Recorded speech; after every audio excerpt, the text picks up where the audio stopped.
Alright, today we have a Avalon Bay Eco Wash portable washing machine. So Jaden's gonna be my little helper to help me put some stuff in there and see how this thing works.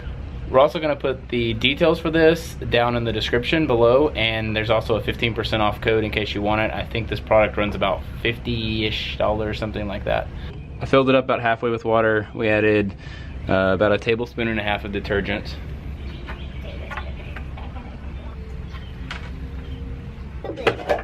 Now the lid goes on. Tighten it down all the way. You go that way and then go back the other way. And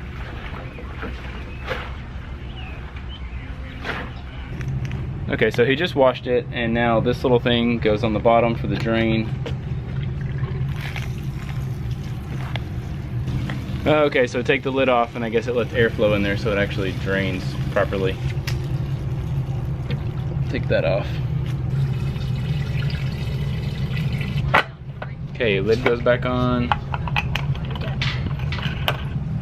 So I filled it up with water now, so we're just gonna rinse it out. Spin it.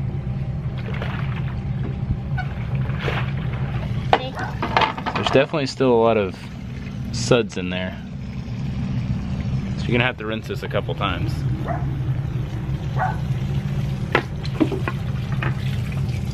Might be easier to just rinse it this way, let it run out the bottom rather than spinning it around a lot. Can you swoosh it back and forth, like use the handle? Just move it a little bit. Yeah, it holds water pretty good. It's not leaking around the sides or anything. It also has suction cups right here for a surface that will suction to, but this obviously won't because it's wood.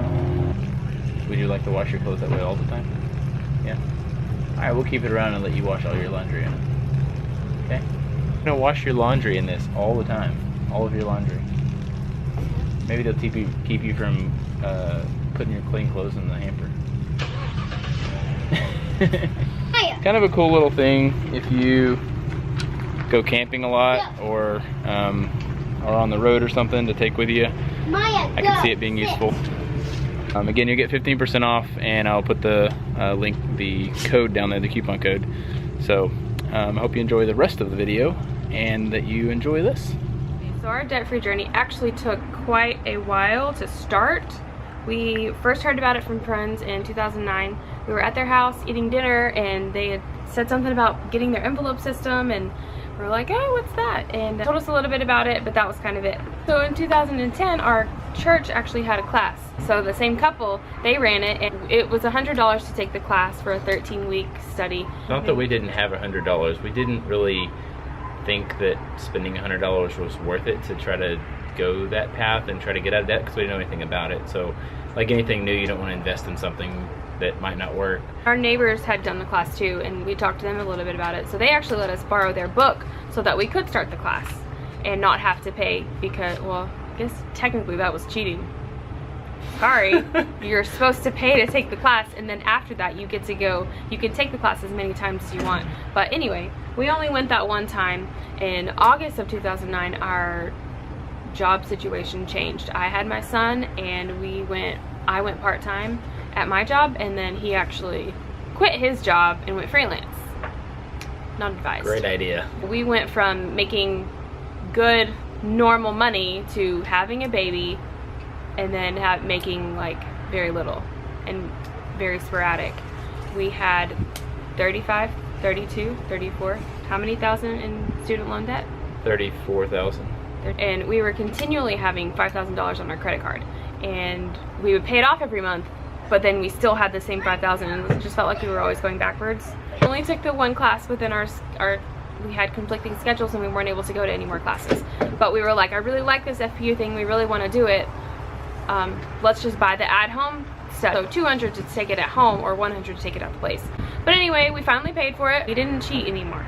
So then when we got the at-home study, we only did the first 3 classes. And then, I mean, we got busy again, life got in the way. We weren't committed to it. So then in February of 2010, we talked to somebody about investing, which we weren't even there yet. Why? Yeah. We were not ready to invest. I had a regular savings that had about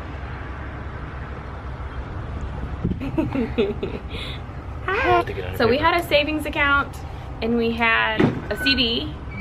That was different than my savings. You were a saver. I was a saver. I could spend his money though. I'm gonna save my money. That using that $5,000 on our credit card every single month, we paid it off every month, but then we still had it every month.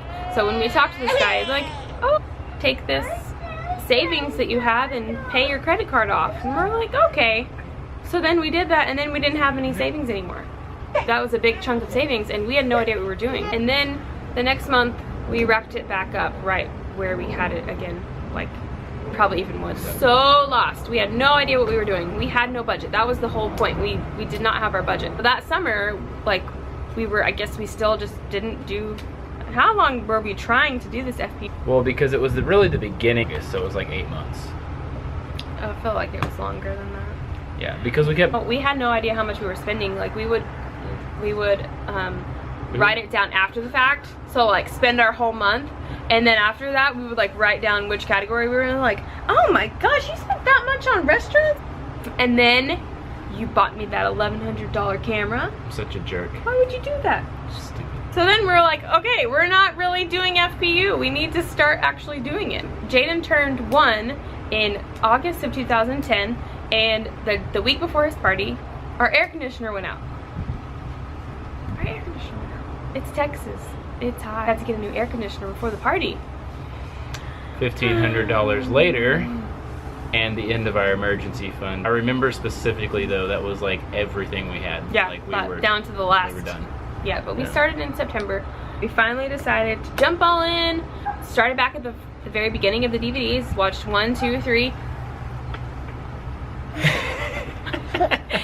Finally made it to video 4, and 4 was like a life changer for me. Like from the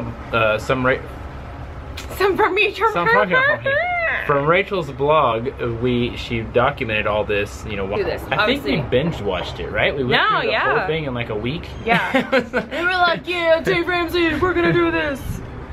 This is where you called it Dave Ramsey Hardcore. Dave Ramsey Hardcore. Yeah, it was our workout series. We have to finish up this credit card, crack down on the student loans, and have some major behavior changes. Personal finance is 80% behavior. Kind of sucks to think that we are starting back at baby step number 1, but that's okay. We are better equipped this time, and we have the intensity we need to get out of our mess. No more shopping trips, no more extra spending. We're doing all that we can to squeeze every extra dollar to pay off our debt. He says you have to live like no one else, so later you can live like no one else. September 2010, we complete our baby step number 1 again, and we have $1,000 back in the bank. Jared forgoes his iMac envelope. Oh yeah, I was saving for I still haven't got it. Dang it. And I gave up my Shutterfly envelope, and we made an evening out of counting our change. It's funny to like document it and listen to it all back again just to see how far you've actually come, because in the middle of it you're like, I mean, I guess we did good. I guess that was good. Oh, October 2010, bye-bye couch payment and bye-bye credit card payment. You will not be missed. We financed a couch? God, this is ridiculous.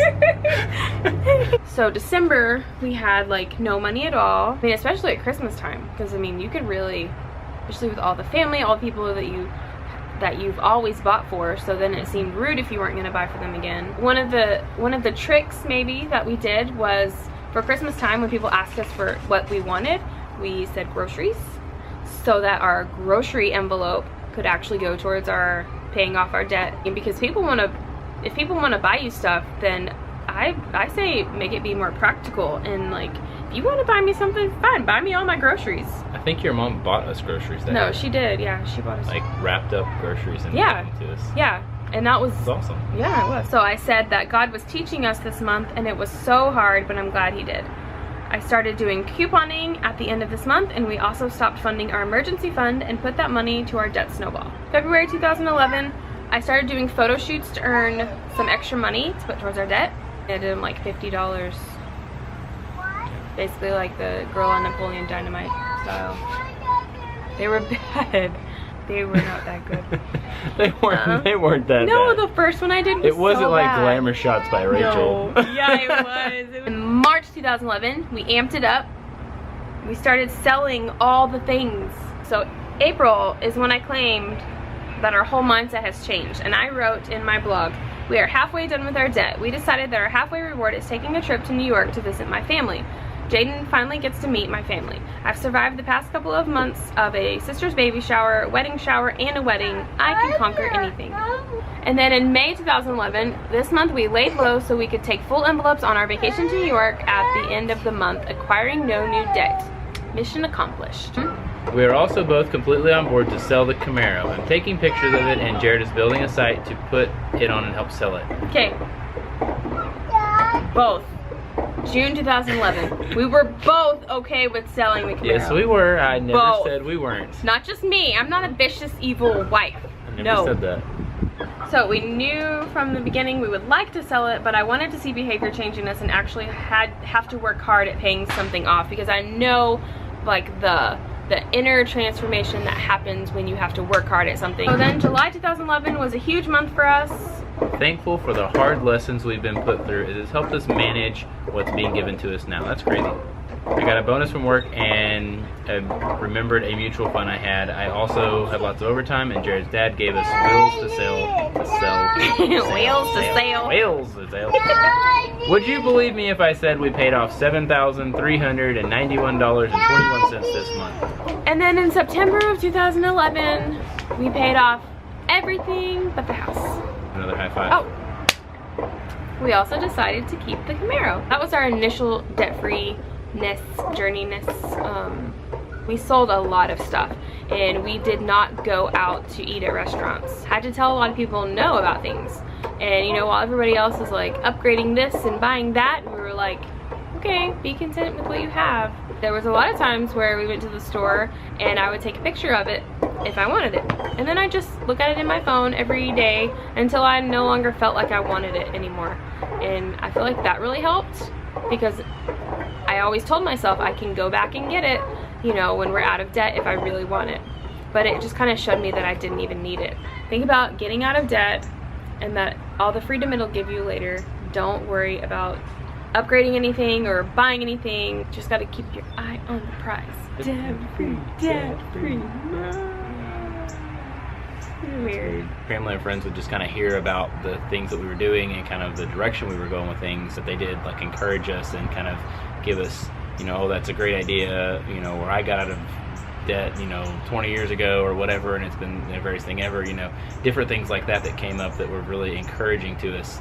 You get those downers that are like, oh, that's not that big a deal, or go ahead and you deserve this or whatever. You're always gonna have debt. You're always gonna owe somebody something. And yeah, you will always owe something, property taxes or whatever, you know, insurance, something. But it's a different mindset than, you know, financing a couch or a mattress or something. That's how we got out of our first part of debt. So August 2009, September 2011. When we started thinking about it, to when we actually did it, to when we got out of debt. And if we had not have started, like, the time's gonna pass anyway, so get started. Just get started if you're trying to get started. Do it. So thanks for watching. Be sure to like this video and comment below any questions that you have about what we talked about.